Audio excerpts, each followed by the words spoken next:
Baik jamaah yang insya Allah dirahmati Allah Ta'ala, Allah kumpulkan kita pagi hari ini Masya Allah di rumahnya Allah, Masjid Siti Aisyah. Ini bukan kali pertama teteh di masjid ini, mudah-mudahan jamaah yang hadir juga ada jamaah yang bukan kali pertama ya bertemu di majelis dengan teteh. Karena Solo ini termasuk salah satu kota yang seperti kampung sendiri, sering bolak-balik ke sini ya. Masya Allah, Alhamdulillah, Allah masih kumpulkan kita di rumahnya Allah. Allah masih kumpulkan kita di majelis ilmu yang sama artinya Allah mendudukkan kita di taman-taman syurganya dunia. Nikmat sekali rasanya. Allah kumpulkan kita pada pagi hari ini dengan kesadaran bahwa Allah masih menginginkan kita ada di jalannya Allah ini. Oleh karenanya mari sebelum memulai kita membersihkan hati, meluruskan niat, lafazkan istighfar di dalam hati kita masing-masing dan bersolawat kepada Nabi Allah Muhammad sallallahu alaihi wasallam. Semoga pada akhirnya Allah ridha betul-betul mendudukkan kita di taman-taman syurga di akhirat nanti. Silahkan di dalam hati masing-masing dengan ketertundukan memohon kepada Allah, beristighfar, bersalawat, menikmati sajian dan jamuan Allah Ta'ala di rumahnya Allah, di majelis ilmu. Dan mari kita mulai pertemuan kita pagi hari ini dengan basmalah. Bismillahirrahmanirrahim. A'udzubillahi minasyaitonirrajim. Assalamualaikum warahmatullahi wabarakatuh.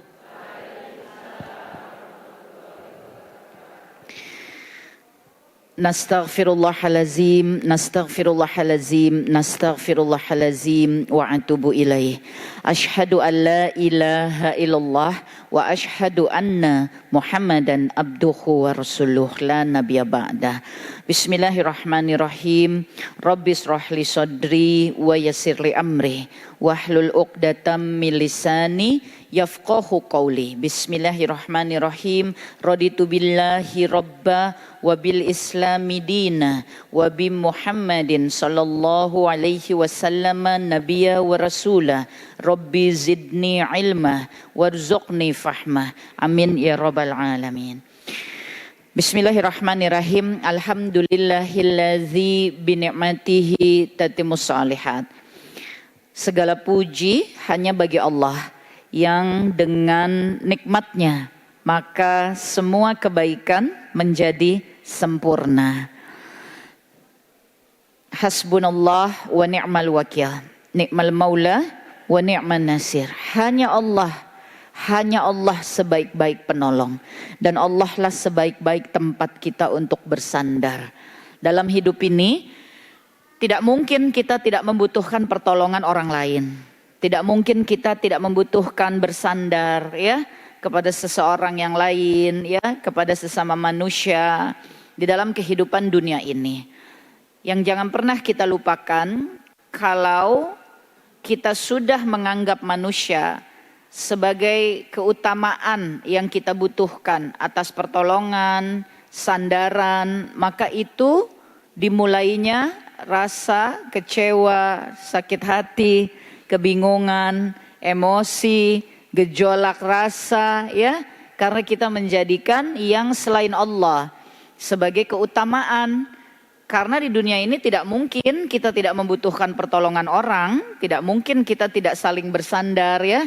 Tetapi kalau manusia sudah kita jadikan keutamaan, bersiaplah untuk senantiasa merasa kecewa, bersiaplah untuk senantiasa merasa sakit hati ya. Maka Allah lah sebaik-baik tempat bersandar, Allah adalah sebaik-baik penolong. Maka ketika kita di dunia, kebutuhan kita akan pertolongan orang lain, bersandar kepada orang lain, semuanya itu kita lakukan bukan menjadikan faktor-faktor tersebut keutamaan ya, tapi itu bagian dari ikhtiar kita di hadapan Allah Subhanahu wa taala, sebab manusia lain pun adalah ciptaannya Allah. Jadi hidup ini seluruhnya sandarannya, tujuannya, harapannya itu adalah Allah Subhanahu wa taala. Di luar Allah Subhanahu wa taala, yang kedua Allah sampaikan dalam surah At-Taubah ayat 24, sandaran kita itu adalah Nabi Muhammad Sallallahu alaihi wasallam. Dan ketika kita berada di dunia, maka yang ketiga Allah sampaikan yang menjadi keutamaan itu adalah berjihad di jalan Allah, ya. Tiga hal ini menjadi keutamaan dalam hidup setiap hamba-hambanya Allah, ya. Menjadi keutamaan. Baru setelah itu Allah menyebut manusia, baru setelah itu Allah menyebut materi. Ya, Allah menyebut bapak-bapakmu, pasanganmu, anakmu, kaum kerabatmu, keluargamu. Baru Allah sebut tentang harta, baru Allah sebut tentang perdagangan atau usaha atau bisnis atau pekerjaan, ya. Baru Allah sebut tentang rumah, tempat tinggal, ya. Hal-hal yang material. Itu semuanya setelah tiga hal tadi. Allah, Rasulullah, berjihad di jalan Allah. Oleh karenanya, ketika kita berinteraksi dengan manusia, ketika kita berinteraksi dengan materi dunia ini, ya, berinteraksi dengan hal-hal yang sifatnya duniawi, semuanya itu mesti kita niatkan sebagai sarana jihad kita di jalan Allah. Karena setelah Allah dan Rasulullah, keutamaannya adalah berjihad di jalan Allah. Nah, berjihad di jalan Allah, Allah katakan dengan hartamu, dirimu, jiwamu, begitu ya. Maka yang sifatnya material, yang sifatnya manusia, semuanya itu adalah sarana untuk berjihad di jalan Allah, ya. Nah, inilah yang pagi ini mudah-mudahan juga menjadi niat, semangat dan ikhtiar dari seluruh akhwati fillah dan ummahat, termasuk juga para panitia, penyelenggara, ya, sponsor, ya. Hari ini ada dari Madumart, ya, Masya Allah. Seluruhnya yang terlibat, Masya Allah, ya. Tentu DKM Masjid, seluruh jamaah, siapa tadi yang mengantar, ya, jamaah datang kemari, seluruhnya. Mudah-mudahan betul-betul ada di dalam niat, semangat dan ikhtiar, yaitu berjihad di jalan Allah, ya. Ketika kita berbondong-bondong datang, masjid ramai, di depan ada pameran produk-produk Islami, ini kita sedang lakukan syiar. Kita sedang lakukan syiar, ya. Yang disyiarkan apa? Islam, ya. Ketika kemudian taklim-taklim berkumpul, ya, ada beberapa penyelenggara, ada sponsor, ya. Masing-masing punya nama, tapi bukan namanya yang dipentingkan, melainkan syiar Islamnya. Mesti Islam yang muncul, mesti Islam yang berkibar, ya, mesti Islam yang tersyiarkan.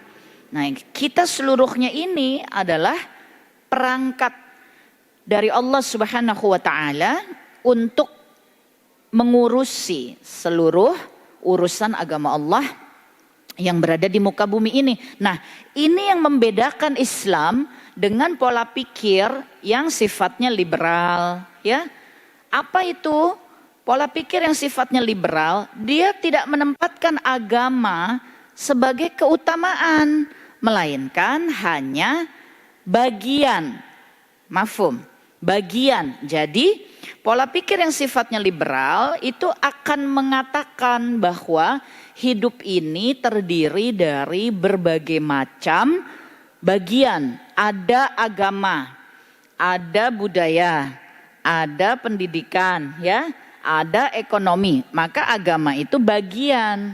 Sementara di dalam Islam, hidup kita ini panduannya, syariatnya, hukum-hukumnya, ketentuannya seluruhnya dinaungi oleh Quran dan Sunnah. Maka itu jadi keutamaan. Yang muncul itu bukan sikap hidupku, bukan, tapi sikap hidup berdasarkan Quran. Nah, itu pola Islam, ya. Jadi bukan aku, Makanya kalau polanya bukan menjadikan Quran dan Sunnah sebagai naungan utama, akhirnya perjalanan panjangnya sampai hari ini kita dengar bahwa di dunia internasional misalnya yang diperjuangkan itu apa? Yang diperjuangkan misalkan pernikahan sejenis, ya. Laki-laki boleh nikah dengan laki-laki, perempuan boleh nikah dengan perempuan, ya. Mengapa? Karena bagi pola pikir yang menganggap pikiran terbuka, ya, atau liberal, ya namanya manusia. Kalau laki-laki tertarik sama laki-laki, masa dilarang? Nah, pola pikirnya begitu.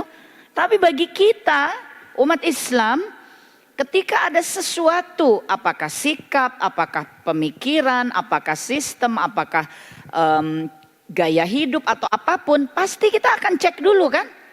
Pasti kita akan cek dulu bagaimana Allah dan Rasulnya menentukan. Kalau Allah murka, apa kita akan terima? Tidak kan? Iya, itulah umat Islam. Umat Islam itu hidupnya dinaungi oleh Quran dan Sunnah. Ya, nah ini mesti hati-hati, karena pada hal-hal tertentu terkadang kita merasa bahwa pola pikir yang bebas-bebas itu kadang-kadang suka kelihatannya benar-benar aja gitu, ya. Misalnya begini, misalnya dikatakan semua manusia berhak menentukan pilihan hidupnya. Kalimat ini kalau tidak dicermati berdasarkan Quran dan Sunnah, bisa-bisa kita berpikir benar aja kan? Ya, setiap manusia berhak menentukan pilihan hidupnya. Kalimat ini kadang-kadang tidak terdengar aneh, terdengarnya biasa-biasa saja, terdengarnya benar-benar saja. Tapi ketika kita menyandarkan diri kepada Quran dan Sunnah, maka manusia dalam kehidupan ini dia tidak punya pilihan selain dia mesti bertauhid kepada Allah Ta'ala. Dia mesti tahu Allah itu menentukan apa, dan dia mesti berjuang melaksanakan ketentuan Allah dan Rasulnya. Jadi bukan apa kata dia, bukan apa maunya dia, ya. Sederhana. Kita disakiti orang, kita tidak terima, emosi, maaf. Kalau ngikuti emosi, maaf sekali, rasanya pengen dikamplang orangnya, ya. Udah fitnahnya itu terlalu, misalkan ya, fitnahnya itu terlalu dusta lah sudah. Pokoknya dustanya sudah jauh lah dari kenyataan ya. Itu kalau ndak benar-benar ngikuti emosi, kepingin ketemu, kepingin ditunjuk-tunjuk, kepingin tak kamplang sekalian orangnya. Misalnya begitu ya. Dan mungkin bagi sahabat kita, teman kita yang dengar ceritanya, oh iya masa, dia memfitnah kamu keji ya. Padahal fitnahnya itu benar-benar loh dusta, benar-benar kamu ndak begitu misalnya ya. Jadi orang yang melihat kita emosi, bisa jadi dia merasa wajar-wajar aja kita emosi. Orang yang melihat kita datangi, kamu ngomong apa? Bisa jadi orang, oh ya wajar lah dia ngamuk ya. Wong kamu dustanya luar biasa kok, ya wajar nggak? Wajar kamu dikamplang misalnya gitu ya. Tapi karena kita seorang muslimah, karena kita menyatakan la ilaha illallah Muhammad Rasulullah, maka perilaku kita bukan lagi apa kata kita. Bahkan ketika kita merasa emosi, bahkan ketika kita merasa kita dizolimi, itu bukan sikap terserah kita yang boleh muncul. Tapi kita mesti lihat Allah dan Rasulnya menuntun seperti apa. Ya, ini yang menjadi catatan amal. Ini yang akan menolong kita bisa selamat di akhirat. Karena kita hidup di dunia bukan lagi mengedepankan apa kata kita, bukan lagi mengedepankan perasaan kita, bukan lagi mengedepankan emosi kita, bukan lagi mengedepankan sekedar logika kita, tapi kita betul-betul selalu kembali kepada Quran dan Sunnah. Sementara Quran kedudukannya adalah mukjizat terbesar, betul? Jadi kita tidak bisa pulang ke yang lain-lain, kita mesti pulang kepada mukjizat terbesar. Kalau kita ingin merasakan hidup kita ditetesi mukjizat itu, ya. Mukjizat itu Allah berikan kepada Nabi dan Rasul. Tapi Quran masih ada sampai hari ini. Laut Merah yang terbelah sudah menutup. Ya, ikan yang menelan Nabi Yunus alaihissalam sudah tidak ngerti di mana. Ya, api yang didinginkan oleh Allah untuk menolong Nabi Ibrahim alaihissalam kita sudah tidak bisa saksikan. Ya, tapi Quran sampai hari ini ada, sama, tidak berubah, terjaga. Masya Allah. Teteh penulis buku, bukunya sudah 7, sudah 8, sudah 9. Setiap buku 300 sampai 400 halaman. Coba sekarang jamaah uji teteh. Suruh teteh sampaikan, nggak usah 1 bab, 10 halaman. Suruh teteh sampaikan persis seperti apa yang tertulis di buku teteh. Bisa enggak teteh? Bisa enggak teteh? Padahal teteh penulisnya. Ya, dan teteh betul-betul menulis buku teteh sendiri. Nulis, ngetik, nyari bahan apa, melakukannya sendiri. Tapi enggak bisa. 10 halaman aja enggak bisa, nyerah. Kata-katanya mesti persis ya teh, seperti yang teteh tulis, enggak bisa. Teteh sendiri harus baca lagi, ya. Tapi Quran, Masya Allah. Masya Allah. 30 juz ada di kepala anak kita. 1-2 juz ada di kepala bunda-bunda semuanya. 1 surah, 2 surah, 3 surah, 4 surah, 5 surah, 10, 20, 30 surah. Ada di kepala kita. Masya Allah. Ini diantara yang menunjukkan bahwa Quran adalah mukjizat. Ya. Bagi yang sudah Allah pilih menghafalkan Quran, Masya Allah. Lafaznya, ya penghafal Quran dianggap selesai kan mungkin, ya. Tajwidnya, tahsinnya, ya. Bayangkan itu mukjizat. Kita sehari-hari pakai bahasa Indonesia aja. Kadang kita bilang makan, kadang ma-nya lebih panjang, kadang kan-nya lebih panjang. Makan, makan, makan, makan. Ya, bisa berubah-berubah. Ini Quran dihafalkan ya oleh para ahlul Quran, para hafiz-hafizah. Satu sama lain, tidak ada yang beda. Panjang pendeknya, lafaznya, Masya Allah. Masya Allah. Hari ini kita mau bicara ya tentang tema kita apa? Tetaplah solehah di zaman yang penuh fitnah. Maka zaman penuh fitnahnya dulu ini yang kita mau kaji lagi ya. Karena ini bukan kajian yang yang jarang, enggak ya. Bicara fitnah akhir zaman itu guru-guru kita, alim ulama kita itu rajin sekali mengingatkan kita ya. Sebagai umat sering kali diingatkan. Nah pada hari ini insya Allah pagi ini dalam waktu yang Allah izinkan, maka kita akan mengkaji lagi tentang fitnah akhir zaman dan bagaimana mendudukkan diri kita sebagai para muslimah ya. Dan di depan ini tadi kita sudah buka mukadimah kita dengan kembali mengingatkan diri kita bahwa sesungguhnya kita umat Islam dibekali oleh Allah mukjizat terbesar ya, yaitu Al-Qur'an. Yang disampaikan kepada Nabi Allah Muhammad sallallahu alaihi wasallam sehingga beliau memberikan tuntunan, tauladan, perkataan, ajakan seluruhnya menjadi hadis, yaitu penjelasan dari Al-Quran. Dan barang siapa yang berpegang kepada Quran dan Sunnah, maka dia akan selamat melewati kondisi-kondisi ujian apapun yang Allah datangkan di muka bumi ini. Ya, Nabi mengatakan sudah aku tinggalkan 2 pegangan bagi kalian. Yang jika kalian pegang terus erat-erat, maka kalian akan selamat dalam keadaan dalam keadaan yang kalian hadapi fi dunia wal akhirah. Itu adalah Quran dan Sunnah kata Nabi ya. Nah, pada pembukaan ini kita kembali mengingatkan diri kita ya bahwa umat Islam itu sudah dibekali oleh Allah Taala dan Rasulnya ya. Pegangan untuk menyelamatkan, bahwa umat Islam itu sudah Allah Ta'ala berikan satu sandaran, sebaik-baik sandaran, sebaik-baik penolong, sebaik-baik petunjuk yang Allah katakan zalikal kitabul la raiba fihi hudalil muttaqin. Allah sudah jamin tidak ada keraguan di dalamnya. Maka hidup ini kalau kita masih sering ragu, ini ragu, mau begitu ragu, hati ini sering gelisah, perasaan ini sering bingung, pikiran ini sering kacau, maka harus kuatkan lagi keterlibatan diri kita dengan Quran.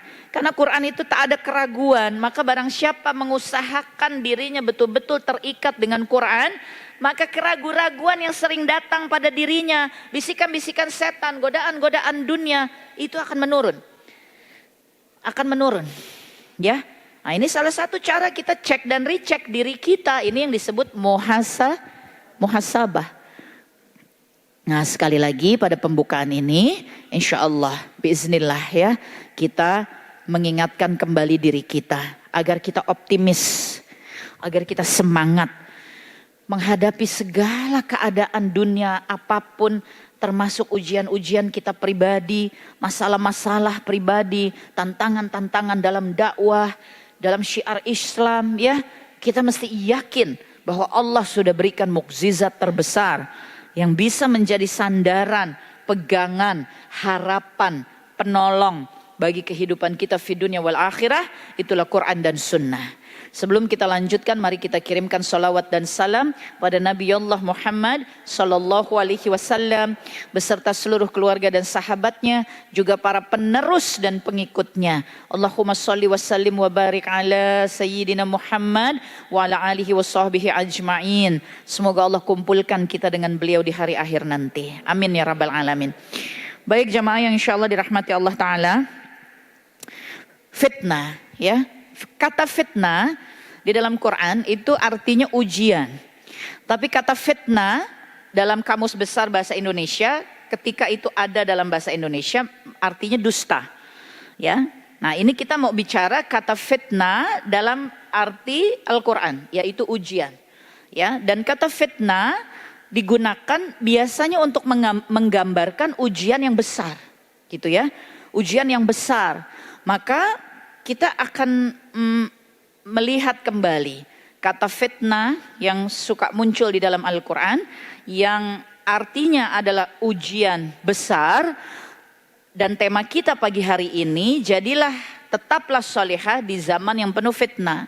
Ya, zaman yang penuh fitnah. Kita ini sekarang ada di zaman apa? Ya, zaman yang disebut oleh Nabi SAW sebagai akhir zaman. Kenapa kok kita menyebut diri kita dan keadaan kita ini sekarang di akhir zaman? Karena Nabi menyampaikan dalam hadis-hadisnya tanda-tanda akhir zaman. Salah satu yang Nabi Allah Muhammad SAW sebutkan, ketika aku wafat maka kalian masuk ke akhir zaman. Nabi sudah tidak ada, ya. Artinya kita sudah berada di akhir zaman, ya. Dan Nabi Allah Muhammad SAW menunjukkan kepada kita dalam hadis-hadisnya tentang ciri-ciri ya dari akhir zaman. Salah satu yang disebutkan oleh Nabi Allah Muhammad SAW tentang ciri dari akhir zaman itu adalah tentang materi dunia, tentang hal-hal yang sifatnya materi. Ya, Nabi mengatakan bahwa di akhir zaman ini harta benda dunia itu begitu banyaknya, sehingga orang diberikan 100 dinar, dia merasa kecewa, merasa kurang. Karena harta benda dunia itu begitu banyaknya bermunculan, sehingga nilai-nilai material itu jadi tinggi. Ya. Kita coba dari waktu ke waktu apa-apa yang kita konsumsi harganya turun apa naik? Jarang sekali kita merasa harga turun 50% ya. Naik terus ya, naik terus ya. Apa-apa yang kita konsumsi. Harta benda dunia semakin mencuat sehingga nilai-nilainya jadi semakin tinggi. Maka kata Nabi, orang diberi 100 dinar dia kecewa. Ya, dia merasa tidak ada apa-apanya gitu ya. Bahkan orang itu bisa marah, ya. Ini menandakan bahwa akhir zaman di antara tandanya itu kita akan dikepung oleh godaan material dunia. Ya, godaan material dunia. Nabi Shallallahu Alaihi Wasallam menyampaikan dalam salah satu hadisnya, Tirmizi ya, hadis Tirmizi, hadis riwayat Ahmad ya. Nabi mengatakan bahwa setiap umat itu ada ujiannya, dan salah satu ujian berat bagi umatku adalah harta. Ya, urusan harta, urusan materi. Nah, umatnya Nabi Muhammad Shallallahu Alaihi Wasallam itu disebut umat akhir zaman karena pasca wafatnya Nabi Allah Muhammad Shallallahu Alaihi Wasallam, beliau menyebut kalian memasuki akhir zaman. Umat akhir zaman, salah satu ujian terberatnya kata Nabi adalah harta. Maka dalam kehidupan kita hari ini, harta benda dunia bermunculan, ya, kenikmatan-kenikmatan, sesuatu yang indah-indah, gemerlapan, menggoda syahwat, menggoda nafsu, ragam rupa-rupa teknologi dunia. Mosok zaman sekarang, kok teteh ditawari, teh mau beli gelas apa enggak? Kenapa gelas apa? Ya gelasnya pokoknya bikin kita nggak capek. Emang kenapa? Teteh tinggal pencet, nanti ada sendoknya ngaduk sendiri. Mosok kok gitu? Teteh bilang, iya teteh tinggal masukin aja pencet, nanti ngaduk sendiri. Udah, nggak usah pakai ngaduk-ngaduk lagi teteh. Ya Allah, kita ini kayaknya nggak kerja lagi ini lama-lama ya. Gelas juga ngaduk sendiri, piye itu ya. Nah jadi berbagai macam ya tentu bagi kita manusia, penemuan-penemuan itu kan juga dilakukannya oleh manusia atas izin. Iya, manusia bikin pesawat terbang, kalau Allah tidak izinkan masa jadi itu pesawat terbang, ya. Manusia bikin pesawat terbang mempelajarinya dari pola-pola burung, ya. Manusia bisa punya emas dipakai di tangan, ya, dipergunakan entah di mana-mana. Ini kayak emas ini, padahal ini enggak. Ada emas-emas cincin apalah pokoknya. Lah, aslinya itu kan adanya di dalam bumi, ya. Manusia diizinkan Allah, akalnya digunakan bisa tambang, jadi emas muncul ke permukaan. Mutiara adanya di mana? Di dasar lautan. Tapi manusia diizinkan Allah bisa mengangkatnya, maka mutiara ada jadi obat lah, ada jadi perhiasan lah, ada jadi apalah, sudah pokoknya macam-macam ya. Nggak punya jadi nggak bisa jelaskannya.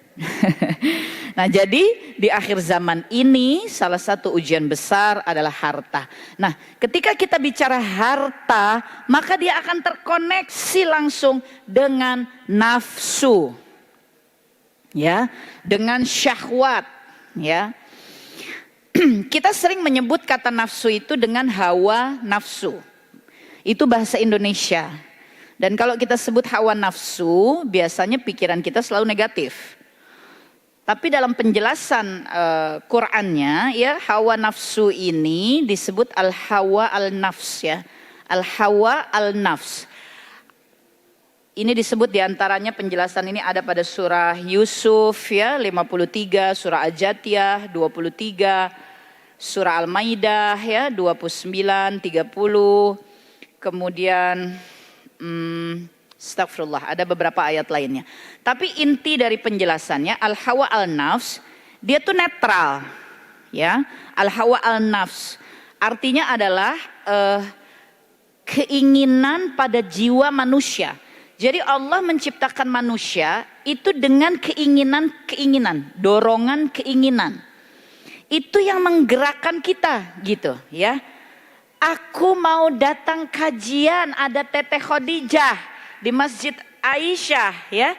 Itu al-hawa al-nafs, itu dorongan, keinginan. Aku ingin makan, aku haus ingin minum. Aku kok rada capek ingin tidur, ya. Aduh, aku lihat pakaian warna putih itu aku kepingin deh, ya. Nah, ini al-hawa al-nafs. Dia sifatnya netral. Memang dibutuhkan untuk kehidupan manusia, ya, maka Allah adakan pada kita. Allah kan tidak pernah salah, ya.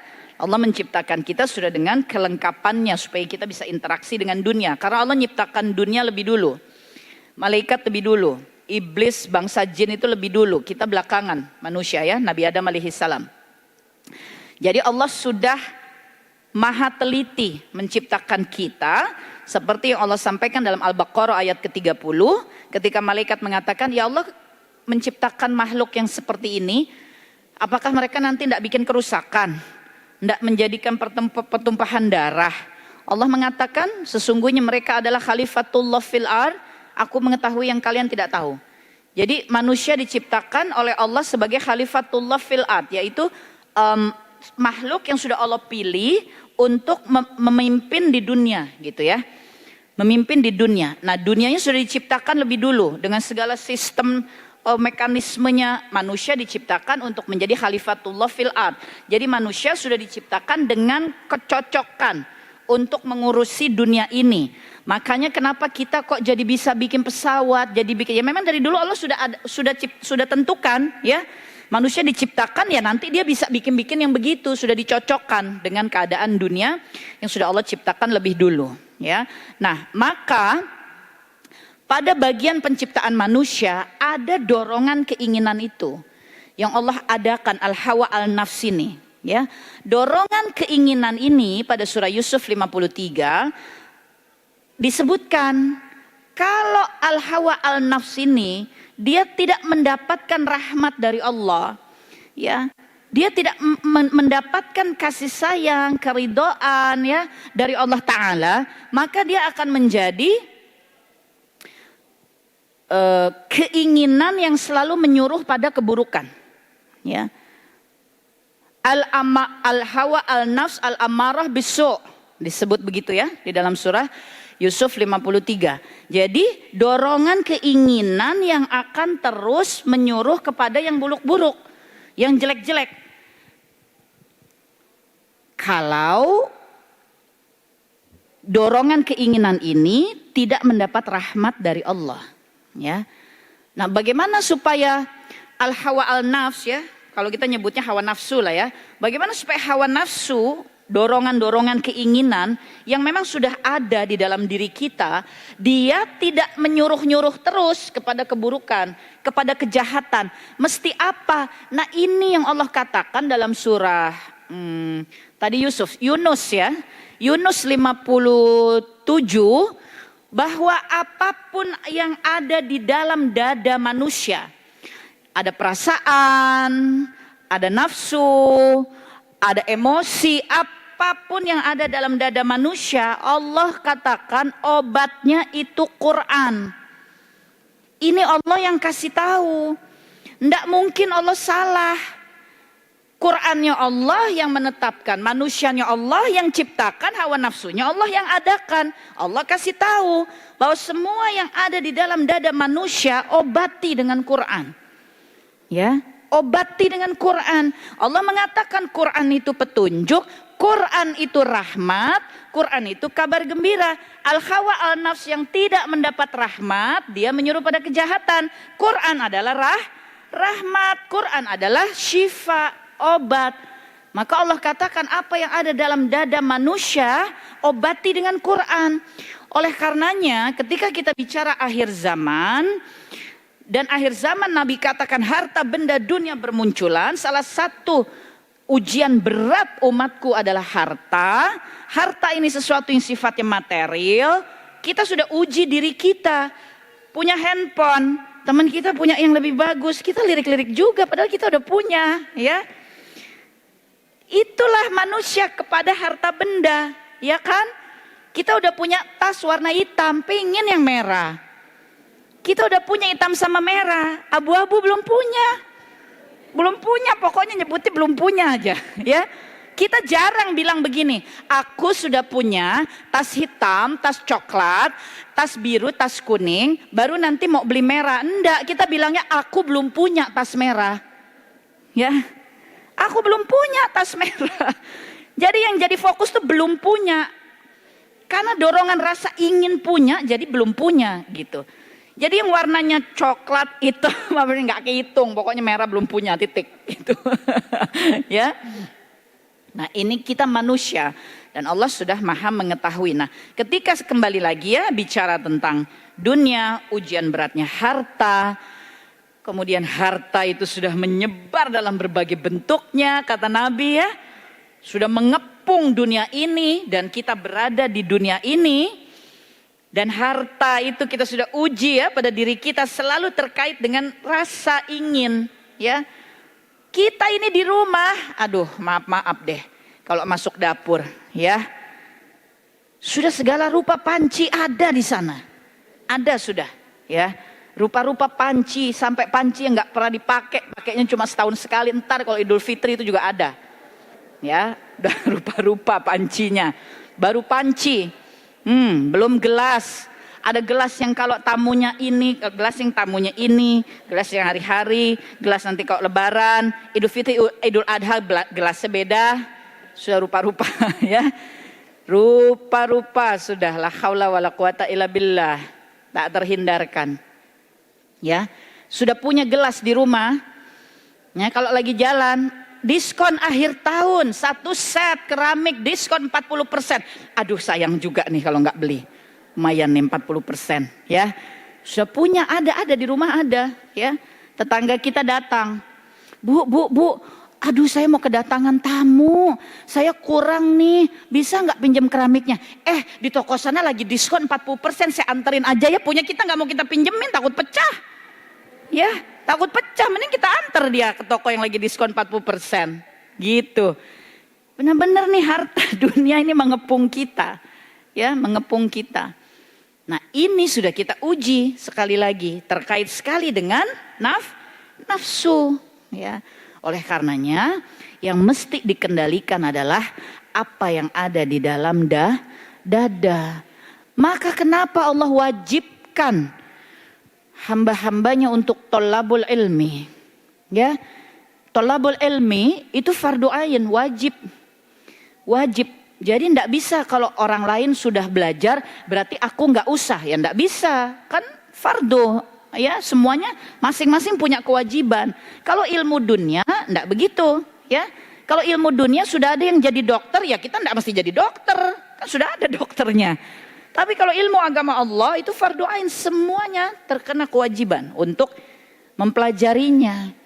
Agar apa? Ya tadi Allah bilang bahwa obat dari semua yang ada di dalam dada itu adalah Al-Quran. Maka di akhir zaman ini akan sangat mengerikan kalau kita tidak memperjuangkan tegaknya Quran. Kalau kita tidak memperjuangkan tegaknya Quran, akhirnya ya tidak apa-apa, nanti tiba deh waktunya, astagfirullahalazim ya. Bagaimana kalau tiba waktunya anak kita datang, Umi aku mau nikah. Oh gitu nak, udah siap. Iya. Kapan mau kenalkan sama Umi? Besok lusa saya bawa. Anak kita namanya Doni. Dia datang kenalkan bawa Tono. Gimana? Na'udzubillah. Kalau konstruksi hukum dunia betul-betul akhirnya merata di seluruh muka bumi ini mengizinkan hal itu, maka manusia jadi lebih merasa lapang loh. Jadi lebih merasa lapang kan? Karena merasa sudah ada aturan hukum yang menaungi. Jadi dia bersandarnya jadi pada aturan hukum dunia kan? Kalau ada aturan hukumnya, maka dia datang kepada ibunya, dia bilang seperti itu, dia rasakan dia nggak melanggar apa-apa. Lihat bahayanya kalau bukan Quran dan Sunnah yang menjadi pegangan kita. Ya. Nah ini akhir zaman. Maka kita semua ini berada dalam medan perjuangan. Mengapa? Nah, Teteh mau ingatkan, mengapa kita semua ini betul-betul ada dalam medan perjuangan? Mari kita cek kondisi dunia hari ini yang sudah di akhir zaman, yang sudah diliputi oleh berbagai macam fitnah-fitnah besar, dan Allah mengatakan bahwa obat ya dari segala penyakit yang dimulai dari dada ya. Dada ini maksudnya ada hawa nafsu, ada emosi, ada syahwat, ada berbagai gejolak ya. Nah, Allah Subhanahu wa taala mengatakan obatnya adalah Quran ya. Obatnya adalah Quran. Nah, mari kita cek kondisi dunia hari ini. Yang memegang tampuk kekuatan besar di muka bumi ini. Apakah kekuatan yang bersandar pada Quran dan Sunnah? Apakah kekuatan yang bersandar pada Quran dan Sunnah? Artinya, apakah nilai-nilai yang disebarkannya itu nilai-nilai Quran dan Sunnah bukan? Maka kita ada di medan perjuangan. Ya, sekali lagi pertemuan kita pagi hari ini Teteh buka dengan kalimat bahwa manusia tidak mungkin tidak membutuhkan pertolongan manusia lainnya. Manusia tidak mungkin tidak terikat pada manusia lainnya. Jadi seluruh manusia yang ada di muka bumi ini yang manapun kita saling terkoneksi. Kita saling terkait. Kita saling butuh pertolongan. Tapi kalau kita tidak punya pegangan ya yang menjadi sandaran utama, maka proses tolong menolong, proses bergaul, proses saling berinteraksi akhirnya bisa jadi suatu proses yang saling mempengaruhi tanpa ada batasnya. Ya, akhirnya pola pikir tercampur, cara hidup tercampur, ya. Ini bisa kecelakaan besar bagi umat Islam yang konsepsi penciptaan dirinya sudah Allah nyatakan wa ma khalaqtul jinna wal insa illa liya'budun. Allah sudah bilang tidak aku ciptakan jin dan manusia melainkan agar mereka mengabdi kepadaku. Ibadah. Jadi umat Islam konsep hidupnya di dunia ini itu ibadahnya kepada Allah. Makanya sandarannya Quran dan Sunnah. Makanya kita terus berjuang melahirkan generasi Qurani. Ya, diri kita sendiri ingin menjadi wanita muslimah yang berkarakter Qurani, ya. Karena sandaran kita Quran, sehingga ketika kita ada di dunia dan berada dalam proses-proses interaksi dunia yang tidak bisa dihindarkan, manusia perlu saling tolong menolong, manusia perlu saling bersosialisasi, ya, manusia saling berhubungan. Sekarang alat komunikasi sudah begitu majunya. Nah, kita ada dalam era yang seperti itu, maka kita harus punya pegangan yang kuat agar kita tahu kapan kita bisa meneruskan suatu interaksi, kapan kita harus mengatakan lakum dinukum waliyadin. Ya. Nah, ini pegangannya adalah Quran. Inilah yang kita sedang coba ingatkan diri kita tentang fitnah di akhir zaman. Nabi bukan hanya menyebut harta, ya. Tapi ini sering disebut karena Nabi mengatakan lagi dalam hadisnya Muslim, ya, bahwa di akhir zaman nanti akan tiba masa di mana dalam mencari nafkah, dalam mencari harta, maka orang tidak membedakan lagi mana yang halal, mana yang haram, ya. Nabi mengatakan bahwa nanti akan tiba masanya di akhir zaman bahwa keriaan, ya, keriaan dunia itu menjadi tersebar sehingga umat lebih menyukai keriaan dunia daripada mendengarkan ulama, ya. Nabi menyebutkan bahwa akan tiba masanya bahwa khamar itu akan tersebar dalam berbagai modelnya, ya, khamar.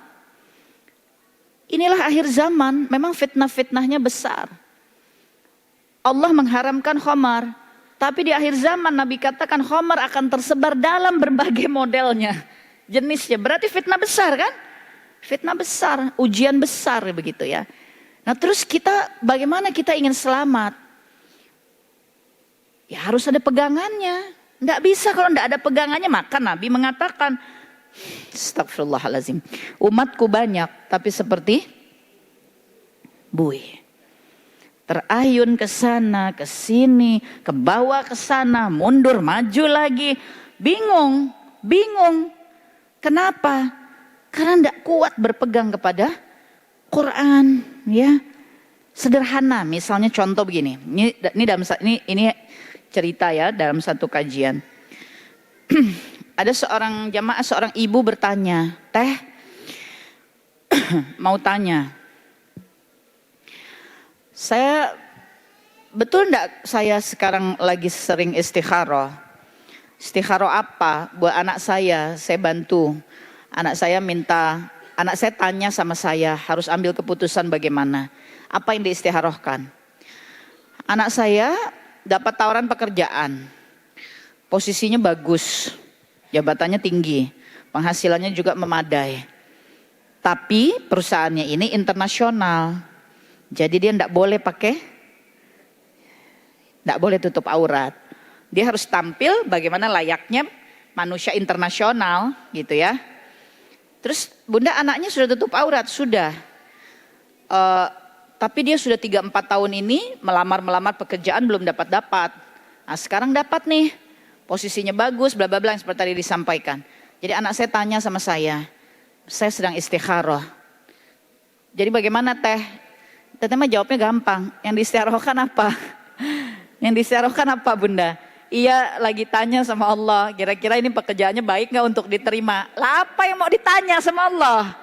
Apa yang mau ditanya sama Allah? Nah ini kelihatannya, maaf sekali, ini kelihatannya biasa, normal. Tapi ini sebuah gambaran bagaimana kita harus menguatkan terus diri kita berpegang pada Quran. Sehingga rasanya kita tidak perlu memutuskan istikharah. Nggak mesti memutuskan, aku istikharah. Tanya dulu sama Allah, apa yang mau ditanya? Udah jelas hukumnya, sudah akil balik. Apalagi sudah tutup aurat. Kalau sudah tutup aurat berarti proses kita mendidik, mengingatkan, memberikan tauladan, mencontohkan, mengajari. Proses itu sudah lewat. Karena dia sudah tutup aurat. Lah sekarang kok mau dibuka gitu. Ya. Nah ini kan akhir zaman. Ini akhir zaman. Para ibunya mesti juga ada di majelis ilmu. Ya. Para ibunya mesti kuat berpegang kepada Quran. Sehingga ketika anak-anak datang kepada kita dengan model-model keadaan seperti ini, ya jawaban kita sudah tegas. Kalau enggak, nah ini, kalau enggak, seperti Bui, anak kita juga jadi nunggu-nunggu kan. Ibuku, nanti mama kalau sudah dapat istikharahnya, ya Allah apa yang mau diistikharahkan? Ya. Bukan tidak boleh istikharah, tapi kan yang ditanya kepada Allah, istikharah itu kan ada dua hal, kita bingung ambil keputusan, tapi dua-duanya ini tidak melanggar syariat gitu. Nah kalau ini kan sudah jelas melanggar syariat, kenapa ditanya lagi kepada Allah? Nanti Allah bilang kamu ini bercanda kali ya? Kok agamaku dibikin jadi bercanda-bercanda gitu ya? Nah ini sekedar gambaran ya, bagaimana di akhir zaman ini kita memang harus berpegang kepada Quran ya. Tidak bisa lagi kita mengenteng-entengkan, termasuk bagi diri kita sendiri. Kadang-kadang kesibukan dunia, apalagi perempuan urusannya banyak. Dah, dari mulai masak, nyuci, jemur, setrika, keran copot, genteng bocor, anak jatuh. Sudah rupa-rupa deh. Ya, alhamdulillah. Alhamdulillah. Tidak bisa kalau kita merasa hidup ini penuh dengan kesibukan, kemudian kita mengendorkan hal-hal yang terkait dengan ibadah. Hidup ini seluruhnya ibadah, ngurus rumah, nyuci apa semua ibadah. Ini kita ketahui dari riwayat hadis tentang Umi Fatimah, anak Nabi Muhammad SAW ya. Di antara salah satu kisahnya kan adalah bagaimana beliau mengurus rumah tangganya sendiri, dengan tangannya sendiri, sampai lecet-lecet, sampai tetangganya bilang, kamu datang kepada ayahmu adalah pemimpin umat, mintalah kepada ayahmu seorang yang bisa membantumu di rumah, meringankan bebanmu dan seterusnya. Ya proses ini berjalan sampai akhirnya Nabi mengatakan kepada Umi Fatimah, anaknya, kamu mau ndak Allah ridho kepadamu? Kalau kamu mau, cukup sudah, kerjakan urusan-urusan rumah tangga. Ya, lalu akhiri harimu dengan berzikir kepada Allah. Subhanallah 33 kali, Alhamdulillah 33 kali, Allahu Akbar 34 kali, maka sungguh Allah ridho kepada apa yang kamu kerjakan hari itu. Ya, jadi pilihannya bisa, Nabi bisa kasih. Nabi bisa kasih budak, Nabi bisa kasih orang yang bantu kerjakan urusan rumah tangga.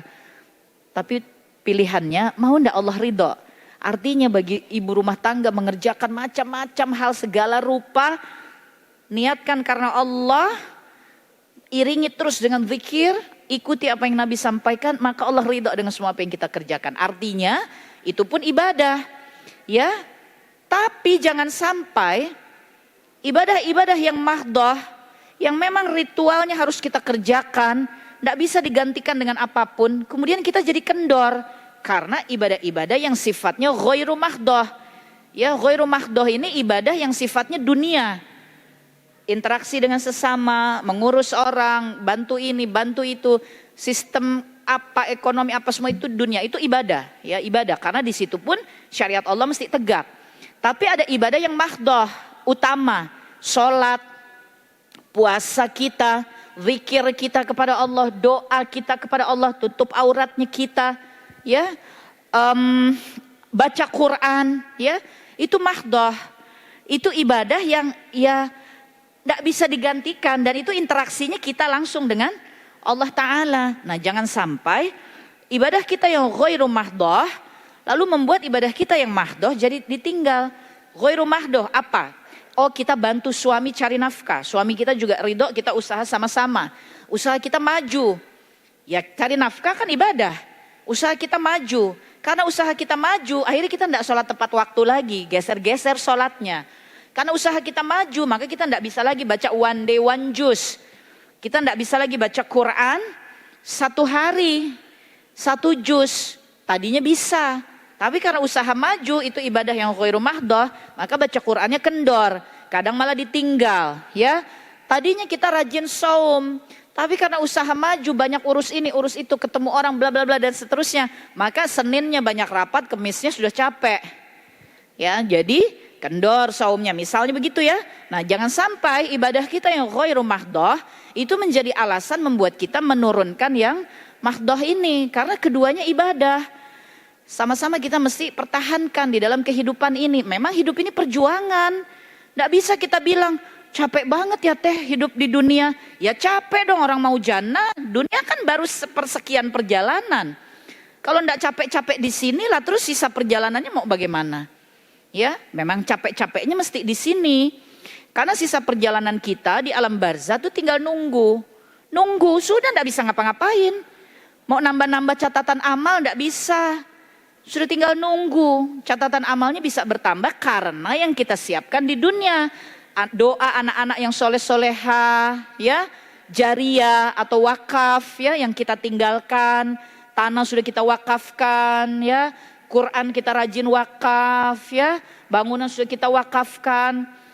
Lalu ilmu yang kita sampaikan, orang masih ingat, kita tuliskan, kita posting-posting di sosial media kita betul-betul. Runutannya itu ilmu, inspirasi Islam, ya. Nah kita di alam barzah masih bisa dapat tambahan catatan amal. Tapi kan itu kita lakukan juga di dunia. Maka waktunya memang di dunia. Capek-capek, kerja keras, bertahan, bersabar, ya. Menghadapi kesusahan, sabar. Menghadapi kebingungan, bersyukur. Ya itu memang di dunia. Kita belum ngerti nih, masalah yang kita hadapi apa ya jalan keluarnya. Masalah yang aku hadapi kok berat amat. Ya sudah, enggak apa-apa. Terima saja dulu, jangan sia-siakan waktu. Dalam keadaan itu bersyukur aja kepada Allah. Karena waktunya kan bergerak. Kita lagi ngalami masalah, belum tahu jalan keluarnya apa, belum paham kapan, tapi waktu bergerak terus kan.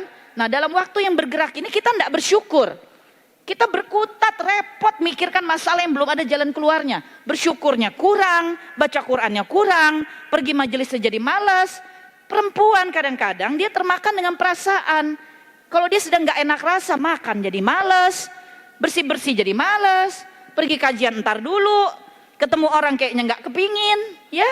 Padahal waktu berjalan terus, potensi-potensi catatan amalnya jadi hilang, kan rugi. Sementara masalah yang dihadapi memang belum waktunya Allah datangkan solusinya, belum gitu. Jadi jangan disia-siakan waktu. Maupun kita rasa persoalan kita berat dan susah, bersyukur aja terus kepada Allah. Supaya waktu yang berjalan ini dapat catatan amal, bersyukur, bersyukur, bersyukur, bersyukur. Padahal di sini kita rasanya berat, dada ini udah sesak. Tapi tetap bersyukur. Kata Nabi, kalau kamu rasa yang kamu hadapi itu susah, maka bersyukurlah kepada Allah dengan memuji Allah, mengucapkan alhamdulillah ala kulli hal. Cukup. Alhamdulillah ala kulli hal, alhamdulillah ala kulli hal, alhamdulillah ala kulli hal. Tetap kita memuji, tetap kita bersyukur walaupun keadaannya berat. Kalau kamu rasa keadaanmu senang, kata Nabi, bersyukurlah kepada Allah dengan memuji Allah, mengucapkan alhamdulillahillazi binikmatihi tatimmus shalihat, ya. Nah, supaya waktu tidak sia-sia gitu. Supaya waktu tidak sia-sia. Nah, ini di antara apa yang kita mesti kerjakan dengan bersandar kepada Quran. Kalau kita tidak bersandar kepada Quran, kayak tadi soal anak, soal kesusahan diri kita, soal kita difitnah orang, ya, soal kita menghadapi apa keadaan ekonomi 2023 sudah diramalkan seluruh jagat dunia ini akan mengalami resesi berat. Ya Allah, aku nanti makan apa? Ya makan beras, masa makan kertas? Ya makan beras sudah, nggak usah pusing. Ya tapi kan mesti belinya pakai apa? Ya pakai uang, masa pakai daun? Kenapa kok dipusingkan? Ya itu yang pusing, uangnya dari mana? Ya minallah, dari Allah. Memang selama ini kita punya uang dari siapa? Ya dari aku bekerja. Yang kasih jalan pekerjaan siapa? Ya karena aku badannya kuat. Yang kasih kuat badannya siapa? Sebentar Allah mau kasih sakit juga jatuh kok. Ya kan semuanya Allah gitu. Tapi kalau kita tidak balik lagi kepada Quran, ini pun yang teteh rasakan dalam perjalanan hijrah. Kalau kita tidak balik lagi kepada Quran, maka yang kita akan rasakan di dunia ini butuh uang. Bukan butuh Allah. Coba. Di dunia ini kita hidup butuh uang. Kok butuh uang sih? Teteh juga dulu begitu rasanya. Butuh uang, butuh harta, butuh popularitas, butuh penghargaan, ya, butuh apa? Karir. Ternyata enggak. Ternyata kalau kita balik ke Quran, betul-betul menjalankan hidup ini dengan menata yang ada di dalam dada, kita butuhnya Allah kok. Karena begitu banyak keadaan, bukan begitu banyak, semua keadaan dunia kita gelap. Gelap. Emang kita tahu sejam lagi ada apa? Memang kita tahu 30 menit lagi ada apa? Memang kita tahu di dalam kepala kita sekarang ada virus, bakteri, parasit, apa yang lagi masuk kita bisa lihat? Nggak tahu kan? Nggak paham kan? Gelap sudah hidup kita ini. Yang menerangkan itu adalah Al-Quran. Allah yang kasih terang. Allah yang kasih obat. Allah yang hilangkan keraguan-raguan. Ya, hidup ini tidak jelas kok. Aku ingin karirku bertahan. Sudah aku rencanakan. Caranya begini, targetnya begini. Dalam 10 tahun aku mencapai ini. 2 tahun meninggal. Gimana? Bagaimana? Ya, karena kan kita gelap. Tidak ngerti. Kita kira masih 10 tahun. Kita kira masih 10 tahun. Nanti malah meninggal. La haula wala quwata illa billah. Ya. Hidup ini butuhnya Allah. Nanti Allah yang kasih. Allah yang kasih keperluan kita. Allah yang bereskan urusan kita. Ya. Allah yang tolong kasih solusi. Allah katakan dalam surah At-Talaq ayat 3, ayat 4, ayat 5. Barang siapa bertakwa, aku kirim jalan keluar untuk masalah mereka. Kalau mereka butuh pertolongan, aku tolong bahkan dari sumber yang mereka tidak pernah duga. Kalau mereka tawakal, maka urusannya aku yang urusi, kata Allah. Ya.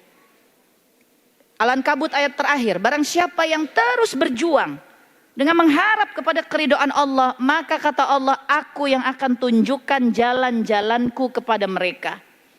Pasti aku akan bersamai mereka terus. Ya. Al-Isra 19, barang siapa yang menginginkan akhirat, dia jaga imannya dan dia berjuang untuk menuju jalannya ke sana, maka aku balas mereka dengan kebaikan.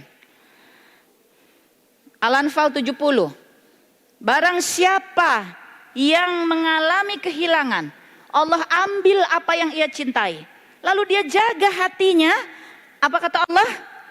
Aku gantikan dia dengan yang lebih baik.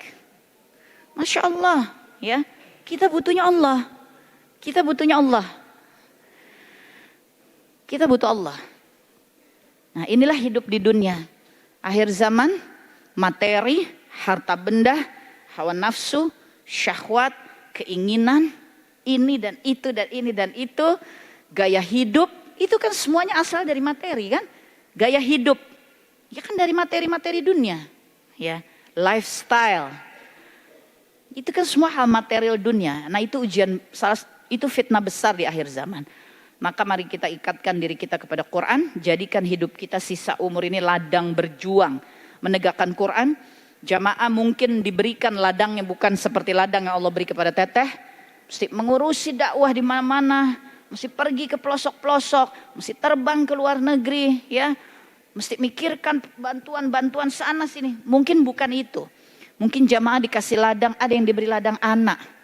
Ya, punya anak karakternya keras. Benar-benar kudu fokus mendampinginya, mendidiknya. Ada yang suami. Ya, ada yang apa? Suami sama anak rumah tangga aman. Tapi teh, mertua ikut campur terus urusan rumah tangga, ya. Ada yang mertua oke, orang tua oke, rumah tangga aman, punya tetangga kepo, pengen pindah, nggak bisa, belum cukup bisa pindah rumah. Rusuh banget dengan tetangga, ya. Ya Allah, macam-macam ujiannya. Ada yang ujiannya sakit, penyakit, suami soleh, anak-anak aman, tapi kita divonis penyakit berat, ya. Semua kita ada ujiannya di dunia ini. Cukuplah kita hadapi dengan iman dan takwa. Hasbunallah wa ni'mal wakil. Maka tetaplah jadi salihah bahkan dalam keadaan fitnah yang seperti apapun.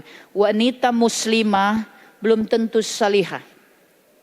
Wanita salihah dia pasti seorang muslimah.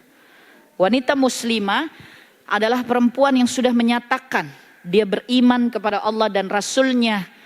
Tapi kalau dia tidak menjalankan keimanannya, maka dia belum tentu mencapai derajat salihah. Ya, kalau dia yakin kepada Allah dan Rasulnya, maka dia jalankan dalam hidupnya. Dia perjuangkan dalam hidupnya. Apa-apa yang ditentukan oleh Allah dan Rasulnya. Bahkan hidupnya bukan lagi apa kata dia, tapi kata Allah dan Rasulnya. Bukan lagi apa keinginannya, tapi keinginan Allah dan Rasulnya. Bukan lagi apa menurut logikanya, tapi apa menurut Quran dan Sunnah. Inilah wanita yang terus bergerak menuju salihah, ya. Wanita yang salihah, wanita muslimah yang salihah. Dan wanita muslimah yang salihah, Nabi mengatakan derajatnya lebih tinggi daripada bidadari di syurga. Ketika mereka nanti masuk di syurga, maka Allah jadikan mereka sebagai ratu dari para bidadari di syurga. Ya, bidadari jadi dayang-dayang, ratunya kita, alhamdulillah, ya. Kenapa begitu? Ummu Salamah, istri Rasulullah Sallallahu Alaihi Wasallam menanyakan, sebab bidadari syurga diciptakan oleh Allah dalam keadaan indah, terjaga di syurga. Sementara wanita muslimah, perempuan yang menyatakan beriman kepada Allah dan Rasulnya, tempatnya di dunia. Dunia disebut sebagai ad-dunya darul bala, ad-dunya darul imtihan. Dunia ini tempatnya masalah, tempatnya syahwat, ujian rupa-rupa di dunia. Nah, perempuan muslimah, dia ditempatkannya di dunia. Kalau bidadari ditempatkannya di syurga. Syurga sudah aman, aman sudah. Tapi di dunia, waduh, kita dikepung oleh berbagai ujian, tantangan, godaan. Tapi bertahan dalam iman dan takwa, menjaga Quran dan Sunnah, bahkan mengorbankan perasaannya, mengorbankan keinginannya. Kalau dia berbuat salah, dia bertobat, minta ampun, cari Tuhannya, minta tolong sama Allah. Dia menangis, mencari Allah dan Rasulnya. Ya, inilah wanita saleha. Maka Allah jadikan derajatnya lebih tinggi dari bidadari di surga. Ya, Masya Allah. Nah, maka dalam keadaan apapun, selama kita masih ada di dunia, kita masih ada di medan ujian. Maka selama berada di medan ujian, banyak-banyak belajar. Tidak mungkin ujian tidak pakai belajar, itu tidak mungkin. Ya, suami kita mau naik jabatan, ada fit dan proper testnya, ya kan dia belajar. Dia belajar, dia review lagi, dia ini. Anak kita ya ambil tahsin. Mau ada ujiannya, ya kan belajar. Tidak mungkin ujian itu tanpa belajar. Jadi selama kita ada di medan ujian dunia ini, jangan lepas dari belajar. Dari tolabul ilmi, ini kunci. Dan tolabul ilmi yang kita pelajari, itu mukjizat terbesar di alam raya. Maka mukjizat itu insya Allah menetes-netes nih pada keadaan hidup kita. Ya, menjadi penolong, menjadi pertolongan, menjaga kita dari segala ujian-ujian dunia. Dan jangan pernah lupa, bagaimanapun keadaan dunia dengan fitnah-fitnah besarnya, bagi Allah, Allah katakan dunia ini hanya sekedar seperti sebelah sayap seekor nyamuk. Sebelah sayap seekor nyamuk. Buat Allah apa dunia ini amat sangat kecil, tidak ada apa-apanya. Jadi maupun kita merasa dunia ini dipenuhi fitnah besar, itu kata kita. Dari sisi kita, bagi Allah cuma seperti sebelah sayap seekor nyamuk, kecil. Maka kita bergantung kepada Allah, ya.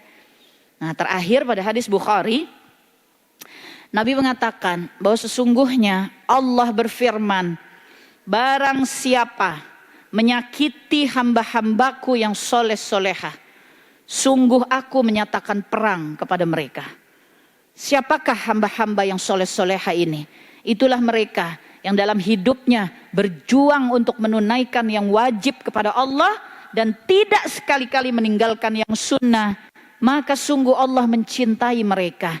Sebab Allah mencintai mereka, maka Allah menjadi mata bagi mereka untuk melihat, menjadi telinga bagi mereka untuk mendengar, menjadi tangan bagi mereka untuk menggenggam, menjadi kaki bagi mereka untuk melangkah, dan jika mereka butuh perlindungan, Allah lah yang langsung memberi perlindungan. Masya Allah, ya. Jadilah hamba Allah yang soleh-solehah, biar Allah yang urusi urusan-urusan kita, ya. Dan kita sibuk saja menjaga diri kita untuk bergantung terus kepada Allah dan Rasulnya. Semoga Allah ridho dengan semua ikhtiar kita. Semoga Allah selalu menolong dalam setiap alpa, lupa, lemah kita. Semoga Allah senantiasa mendatangkan peringatan-peringatan dan kita disabarkan, dipahamkan dalam menerima peringatan-peringatan Allah. Semoga ketika kita tersesat, Allah mampukan kita mencari jalan untuk kembali lurus kepada Allah Ta'ala. Tidak mungkin di dunia ini kita tidak mengalami ujian, godaan, tidak mungkin. Tapi hamba-hamba yang menyengajakan dirinya untuk beriman dan bertakwa, maka Allah yang akan terus memberikan pertolongan kepadanya. Semoga kita menjadi bagian dari hamba-hamba yang terus ditolong oleh Allah. Allah mengatakan dalam surah Ar-Rum 47, wajib bagi Allah untuk senantiasa menolong hamba-hambanya yang beriman. Semoga ini menguatkan kita, menjaga kesalihaan dalam menghadapi fitnah di akhir zaman. Jazakumullah khairan kasir, maaf lahir dan batin. Karena masih ada sesi untuk sharing ya, tanya jawab ya, betul Ukhti? Maka Teteh cukupkan dulu materinya. Mudah-mudahan Allah merahmati yang mendengarkan dan doakan Allah merahmati yang menyampaikan. Insya Allah kita terikat terus dengan Quran dan Sunnah sampai kita keluar dari dunia dan Allah selamatkan kita di alam barzah juga akhirat. Amin ya rabbal alamin. Ya Rabbi taqabbal minna wa taqabbal doa.